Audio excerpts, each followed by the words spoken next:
A Rádio USP apresenta Programa Universidade 93,7.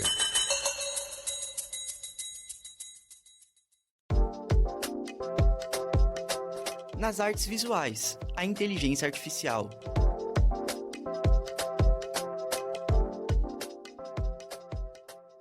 Olá, ouvintes! Aqui quem fala é a Júlia Rodrigues e começamos agora mais uma edição do programa Universidade 93,7. No programa de hoje, a gente vai falar sobre inteligência artificial nas artes visuais. Quais as consequências da arte criada por inteligência artificial para o mundo da arte? E quais as implicações legais ou morais do uso dessa tecnologia? Nesse debate, eu conto com a ajuda do Thomas Toscano, meu amigo e companheiro de bancada. Olá, pessoal. Olá, Júlia. Eu estou bem ansioso para o debate de hoje. É um tema que está gerando bastante discussão atualmente. Nos últimos meses, aplicativos e plataformas capazes de gerar obras de arte ficaram famosos na internet, como, por exemplo, o Midjourney e o DALL-E 2. E não fica só no amadorismo, naquela brincadeira ali. Muitas dessas obras conquistaram até mesmo prêmios em competições. Um exemplo que ficou famoso recentemente foi do prêmio de fotografia Sony World Photography Award. Olha lá meu inglês, Júlia. Desse ano, que foi dada uma imagem feita por uma inteligência artificial. Criou uma grande polêmica nesses dias, né?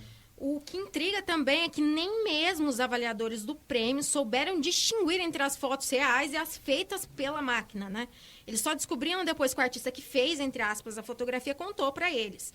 São esses dilemas de dar nó na cabeça que nosso programa vai debater hoje.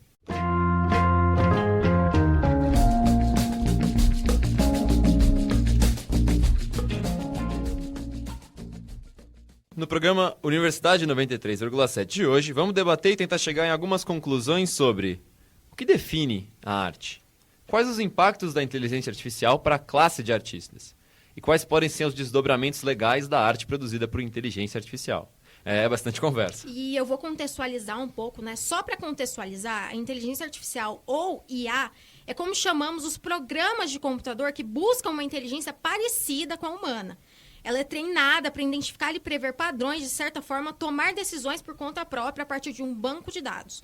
No caso dos programas de geração de imagem que o Thomas falou, o Midjourney e tudo mais, a IA parte de um acervo digital de imagens enorme. Pois é, parece um pouco confuso, né? O que a máquina faz nesse acervo, os comandos, os prompts, tudo isso, mas nós não estamos sozinhos para esse grande desafio. Estamos com a presença de dois convidados muito especiais aqui. O primeiro deles é Cleiton Policarpo. Ele é designer, artista multimídia e mestre em tecnologias de inteligência e design digital pela PUC São Paulo. E o Guilherme Brandão.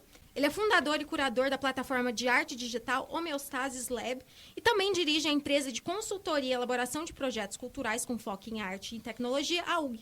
Bem-vindos, pessoal.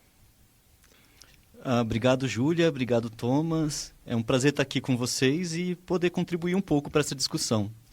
Eu também gostaria de agradecer a esse convite. Fico bem feliz de estar hoje aqui e acho que vai dar pano para manga. Esse tema está bem em voga, está pegando fogo aí. Bastante coisa para falar. O que é arte?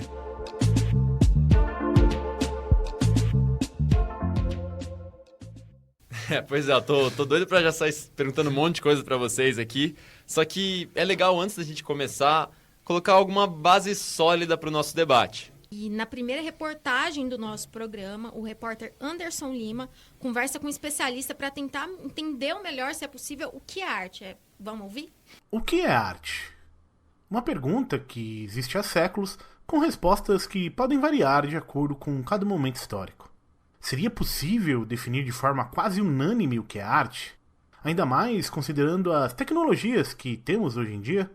Para ajudar nessa resposta, chamamos Fábio Schwarzwald, ex-diretor executivo do Museu de Arte Moderna do Rio de Janeiro e ex-diretor da Escola de Artes Visuais do Parque Lage. Eu acho que a arte é algo que é produzido por um artista ou não. Não necessariamente a pessoa precisa se considerar artista para produzir uma arte, né? Eu acho que isso é muito interessante. Então, eu acho que essa questão da arte, ela é muito ampla e ela tem várias ferramentas para serem produzidas. Então, eu acho que o artista é aquela pessoa que realmente quer, de uma forma lúdica, botar para fora um pouco desses seus sentimentos, da sua percepção da vida. E aí você tem artistas que utilizam técnica de pintura, outros escultura, né? Outros performance, vídeo. A arte, para mim, é realmente ver essa produção de pessoas em que eles têm alguma coisa para falar, para botar para fora. Quase como uma canalização de algo sublime, que é muito interessante porque a gente vê artistas maravilhosos que estudaram, fizeram faculdade, pós-graduação, e outros que nunca estudaram. E aí você analisa quem é o melhor, quem é o pior. Não tem isso. A arte está em todos e é para todos. Mas será que o mercado limita os alcances da arte? Fábio acredita que sim, e que ela não pode ficar apenas nos espaços de um museu. Sair dos espaços museais é muito importante para a gente também mostrar que a arte ela é muito mais ampla, né? Muito mais profunda e diversa do que as pessoas imaginam. Você tem um mercado de arte, muitas vezes, que dita o que vale e o que não vale em função desse trabalho estar sendo referendado por alguns curadores. Então, eu acho que a gente tem hoje um conceito muito errado do que vale e do que não vale. E o mercado, muitas vezes, deixa de lado artistas maravilhosos por uma falta de entendimento realmente do que é arte. E o que falar da junção da inteligência artificial com a arte? Será que o conceito apresentado anteriormente muda com a entrada dessa nova tecnologia? A inteligência artificial ela pode vir para o bem ou para o mal, mas eu acho que nessa questão da arte, ela é uma nova ferramenta de produção artística, né? Então você tem artistas que trabalham com inteligência artificial e que vão usar isso como uma palheta, como um pincel, e a televisão como a sua tela de pintura. Então, eu acho que a partir do momento que você tem um cara que é sensível, que gosta de arte, mas que é um grande programador de inteligência artificial, e ele produz um trabalho fazendo os seus prompts, né, com ideias, trazendo dessas ideias um trabalho com a inteligência artificial, isso me interessa muito, interessa a todos. Usado como ferramenta, Fábio cita alguns exemplos de como a criatividade pode aflorar com o uso da inteligência artificial. O NFT, esse contrato digital, e aumentando, né, a qualidade das televisões para você mostrar essas obras. E não só televisões, você pode ter paredes de LED. Eu acho que, nesse sentido, você criou um boom no mercado muito interessante e que muitos programadores de design gráfico começaram a ver que eles também poderiam ser artistas. Eu acho que essa plataforma é algo interessantíssimo porque você abre ainda mais a oportunidade das pessoas botarem para fora toda a sua criatividade. Percebemos que a junção da inteligência artificial e a arte já é algo comum no dia a dia. Mas a pergunta que fica é até onde a inteligência artificial pode chegar dentro da arte? Muitos artistas tradicionais, se eu posso dizer assim, de repente vão poder utilizar isso de alguma forma para os seus trabalhos. Não tem eles e nós, né? Eu sou um pintor, então eu nunca vou fazer uma foto. Não, tem pintores que fazem fotos também como trabalhos. E tem pintores que fazem fotos e esculturas. E por que não pode ter artistas de inteligência artificial que daqui a pouco estão fazendo desenhos? A gente tem aí um leque de novas oportunidades que têm surgindo com a tecnologia, que são todas muito interessantes e que, no final, acho que todas se cruzam em algum momento. Pelas respostas de Fábio, vemos que a questão do significado do que é arte é ampla e vai continuar sendo ampla. A entrada da inteligência artificial nessa área, em seu uso ideal, proporciona mais uma ferramenta disponível para que os artistas possam colocar para fora toda aquela criatividade que já existe dentro de cada um. Seja um artista mais tradicional ou um programador que saiba como mexer em prompts. Quem falou com vocês foi Anderson Lima para a Rádio USP. Até a próxima. Legal, bom, depois dessa bela introdução, bem disparadora de vários temas que vamos falar durante o debate todo, eu trago uma provocação para vocês. Muita gente fala que a arte pode e deve ser analisada sem considerar o artista. No caso da inteligência artificial, ainda não chegamos no ponto de um programa que produz sem interferência humana. Mas vamos imaginar um cenário. Se uma dessas IAs for designada para produzir imagens usando prompts aleatórios, e entre eles um desses resultados foi considerado interessante, dá para chamar esse resultado de uma obra de arte? Queria ouvir primeiro de você, Guilherme. Olha, pergunta profunda, mas eu acredito que é o seguinte: se a gente pensar a arte, no desenvolvimento da arte, como na história, né? Se você for olhar para os gregos, usava a palavra techne para arte, que é técnica. E assim, com o passar do tempo, sempre o artista era o que tinha o domínio da técnica ali, do momento. Então, o cara lá na Idade das Cavernas descobriu o pigmento X ali, imprimiu alguma coisa que estava na mente dele ali no meio que ele tinha. E aquilo era o auge da tecnologia na altura. E devia ser tão louco quanto a inteligência artificial. Porque, imagina, não dá nem para imaginar, mas deve ser uma coisa mágica e muito incrível. Então eu acho que esse medo aí, essa paura, vem disso, vem do novo. Mas o novo é só uma extensão, né? Não é nada de alucinado, né? Fora da... tudo é humano. Não existiria inteligência artificial, senão não teria o computador. Não teria energia elétrica, enfim. Então, em algum ponto, o negócio é humano. Então, por mais artificial que seja, tem um humano por trás. E aí eu acho que a questão é quem é o artista, porque... E aí é uma questão que vem à tona, né? Quem é o artista? É o cara que criou o sistema ou é o cara que utiliza o sistema? É o criador da caneta ou é o cara que usa a caneta? Então, assim, enfim... Vai seguir o negócio. A gente vai chegar bastante nesse ponto, né? Nessa questão também da técnica. É uma coisa interessante do talento, né? Que é uma coisa que ficou um pouco no passado, né? De certa forma. Não, porque a autoria... Aí, assim, a técnica é talvez o grupo de programadores juntos ali que estão desenvolvendo as novas scripts das linguagens. E talvez isso seja uma nova forma de arte também, né? O código, assim... É uma questão bem complexa, realmente, como o Guilherme também colocou, que não há um consenso geral do que seria a definição de arte. Tradicionalmente, e talvez isso pensando dentro de um circuito acadêmico, mercadológico, a arte contemporânea que a gente entende hoje, ela é uma herança da arte que vinha sendo produzida na segunda metade do século XX e que, por sua vez, tem a influência da produção do início do século XX, das vanguardas artísticas, do Cham, que acaba diluindo, né, o potencial criativo entre outros elementos. Então, espectador, obra, contexto, passam a ajudar a construir uma experiência, uma manifestação estética. A criação já não estaria centrada exclusivamente no artista. Então, se fala essa possibilidade de desconsiderar o artista, isso não é uma discussão nova, na medida de que, em vários momentos no decorrer da história da arte, no último século, artistas questionaram o papel criativo, o artista como o único detentor de um poder de criação, e passam a diluir isso em uma rede de outros agentes que, de uma certa forma, a gente considera o objeto de arte, a pessoa, o público, mas tem vários outros agentes que também não são humanos envolvidos nesse processo. Então, talvez seja em uma outra medida, escala, a utilização da inteligência artificial, ao ponto que você delega para ela algumas das etapas para a realização do trabalho.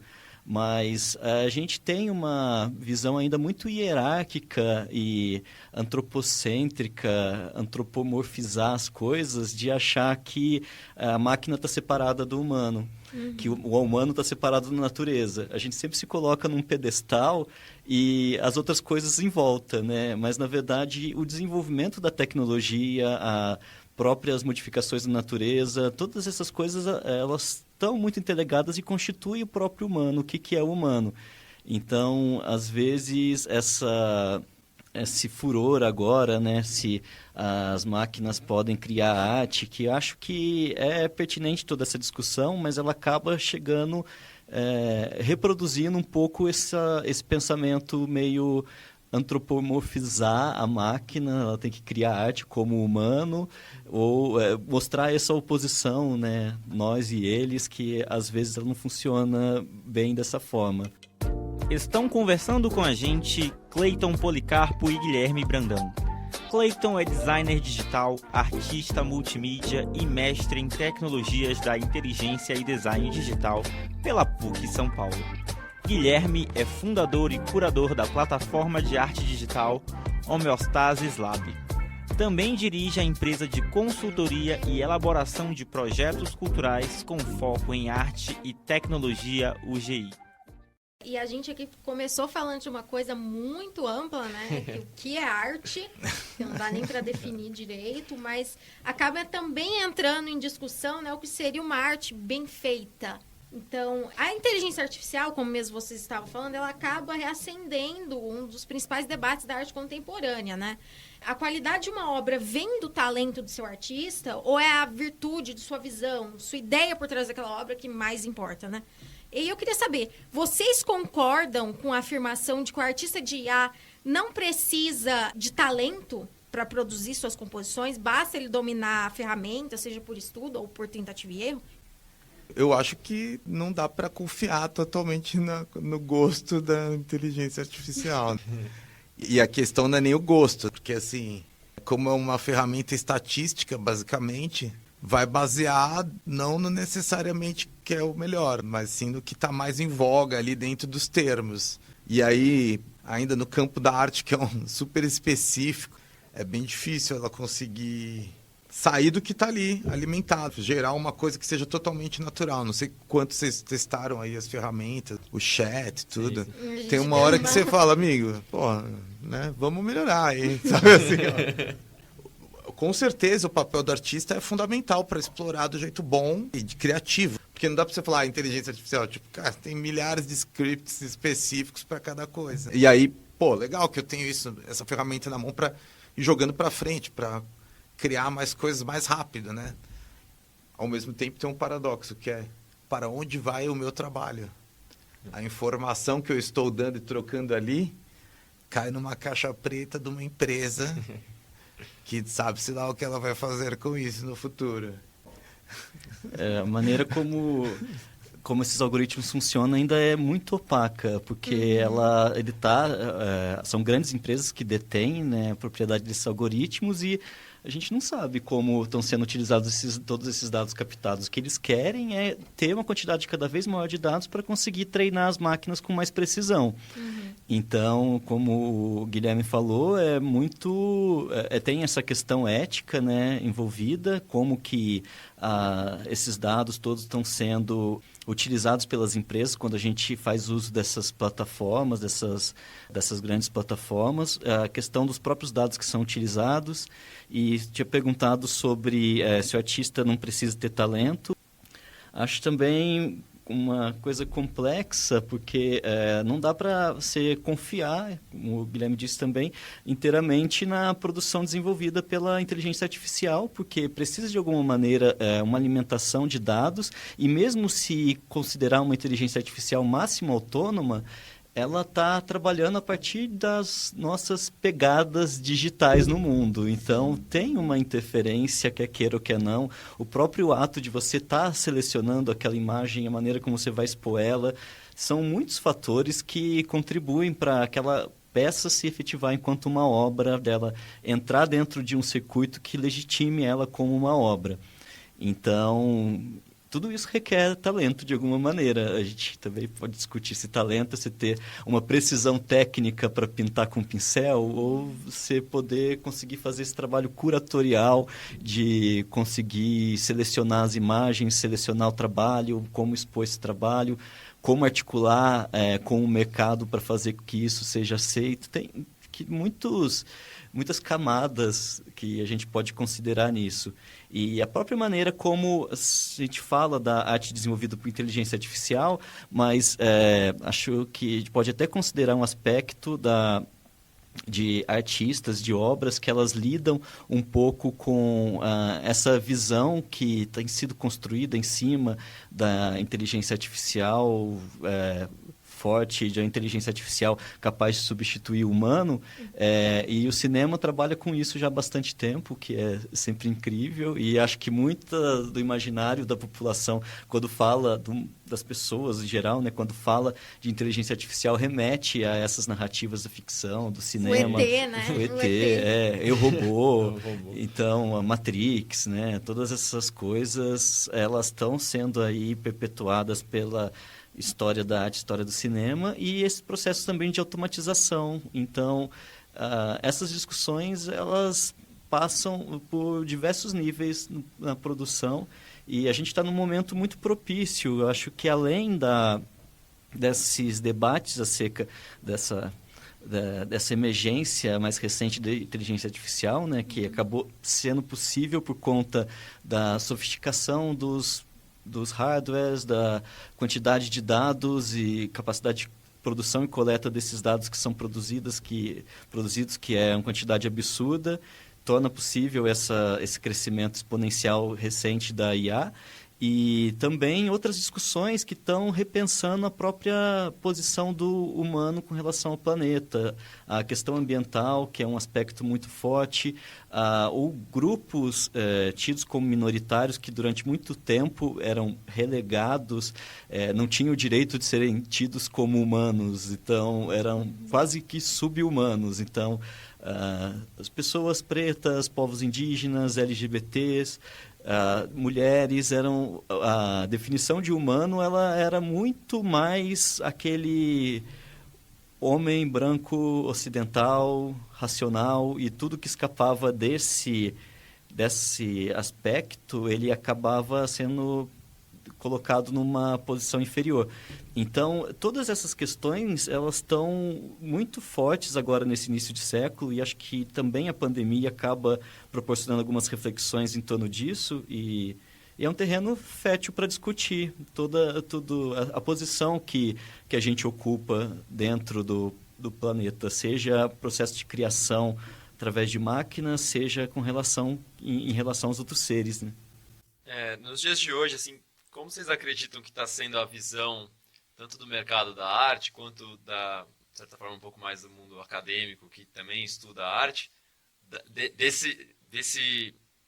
das produções feitas por inteligência artificial? Você acha que, para quem não entende direito, tem muito preconceito ainda? É um negócio que as pessoas, de certa forma, entendem mal? Ou você acha que a aceitação já está melhor do que era antes, de certa forma? Acho que depois dos NFTs, assim, foi o momento que o negócio foi validado totalmente. O mercado amou, falou, meu Deus, uma forma de ganhar dinheiro. Então, assim, e até foi assustador, porque todo o movimento do pessoal que fazia arte na internet e tudo mais não estava muito nessa onda de um ultracapitalismo extremo, assim. Tanto é que não é porque é NFT que é arte. NFT é um contrato. Então, qualquer coisa que eu... Então, é justamente o que a gente está falando sobre o talento. Não é porque é um desenho que é arte, né? Não é porque é uma coisa que eu usei tinta óleo na tela, e aí você fala, ok, mas não necessariamente isso é arte. E aí vem aquele paradoxo do mercado, que é isso, ele limita, mas ele define também ao mesmo tempo que pode e não pode, e de repente você olha um negócio esteticamente horrível e pobre, enfim, a discussão horrorosa. E também. NFT tem umas coisas horrendas. Horroroso, cara, muita coisa ruim que vale muito, o mercado e validou. tem muita coisa boa, se você pesquisar, que vale nada, e que aí eu penso, daqui a 150 anos vão ver que era esse aqui, não era aquele, é esse aqui que tinha que ter comprado. Então, assim, eu acho que basicamente é isso. Foi validado. Sempre foi meio que um patinho feio, né? Uhum. Tinha sempre um olhar meio que esses caras meio estranhos, esses nerds, né? Com máquinas aqui e tal. Mas acho que já faz o próprio Duchamp, quando os caras começaram a usar a máquina ali, foi o começo nem o começo, muito antes, cara. Desde sempre, da Idade da Pedra, né? Da perspectiva, da câmera obscura, câmera fotográfica, depois vídeo digital, né? Puta, DVD, né? O cara dos anos 2000 usando a câmera 3 CCD. Hoje em dia você olha, né? É um videozinho pequenininho, assim.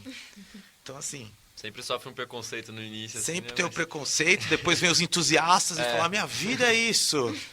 Você fala, cara, mas você viu isso ontem, entendeu? Como assim a sua vida mudou a partir de ontem? Não é possível. O pessoal põe muita expectativa numa coisa que já tá aí desenrolando, entendeu? E legal, finalmente tal. Mas assim, poxa, precisa dar uma balanceada aí no que merece continuar, né? Acho que esse é o desafio, né? Como você definir o que é uma arte relevante. Eu acho que é isso, essa chegada das tecnologias, elas sempre vêm acompanhadas de um medo e um desejo de substituição, assim, que vai mudar tudo a partir de agora.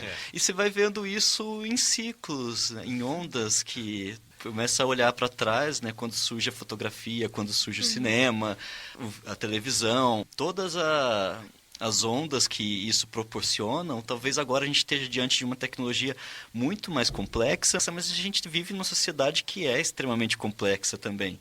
Então, tem uma dificuldade maior de assimilar isso, e o mercado da arte, ele acho que tem várias frentes, porque começam a ter várias notícias de galerias que venderam obras por um preço milionário, desenvolvidas por máquinas, eu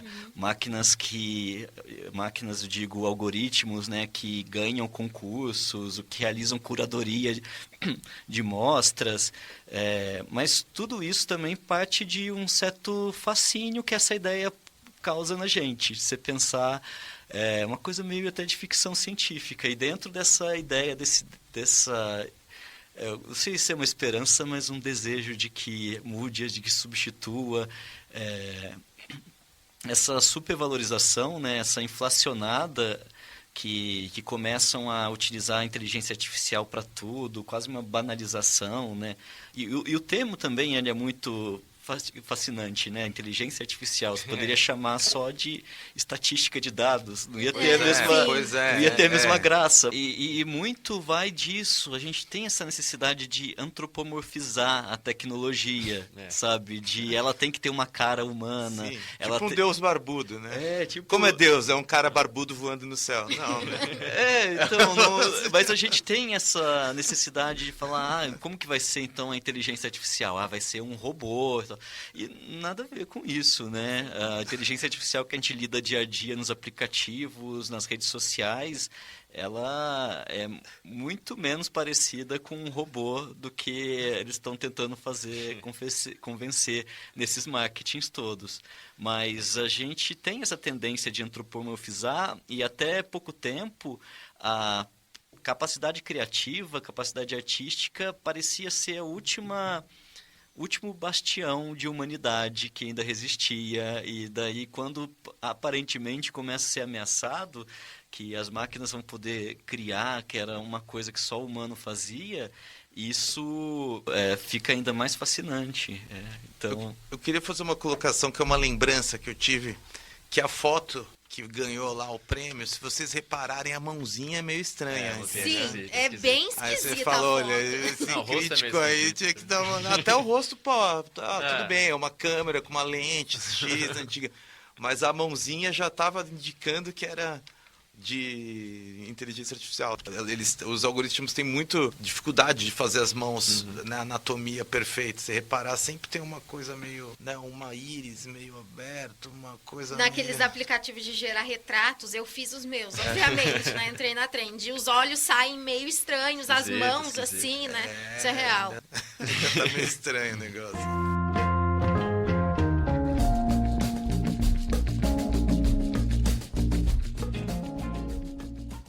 No programa de hoje, conversamos com Cleiton Policarpo e Guilherme Brandão. Cleiton é designer digital, artista multimídia e mestre em tecnologias da inteligência e design digital pela PUC São Paulo. Guilherme é fundador e curador da plataforma de arte digital Homeostasis Lab. Também dirige a empresa de consultoria e elaboração de projetos culturais com foco na arte e tecnologia, UG. A apresentação desse programa foi feita por Thomas Toscano e por Júlia Rodrigues. As matérias são do Anderson Lima e do Caio César Pereira. A coordenação é da Luísa Irata, com produção do Arthur Macedo e edição do Cadu Everton. As músicas que você ouviu foram The Monuments and Tunnels in Goa and Hempe, de Bell Bonds, Fingerprints, de Mini Vandals e Bonfire, de Ann John. Essas canções foram utilizadas para fins didáticos apenas. Encerramos aqui a primeira parte deste programa. No próximo episódio você ouvirá sobre... Até que ponto a carreira dos artistas está ameaçada pela inteligência artificial? E quais as formas de contornar esse problema? Eu sou o Thomas Toscano e você está ouvindo o Universidade 93,7. Até a próxima. Até a próxima, pessoal! Nas artes visuais, a inteligência artificial.